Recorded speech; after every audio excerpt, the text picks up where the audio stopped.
ఇదే మన భారతం, ఇలలో పూల రథం, శక్తియుతం ముక్తి పదం మరవిరిసిన మందారం, ఇది జగతికి సింగారం.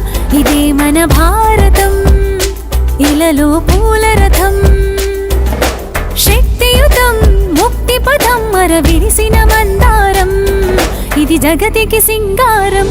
ఇదే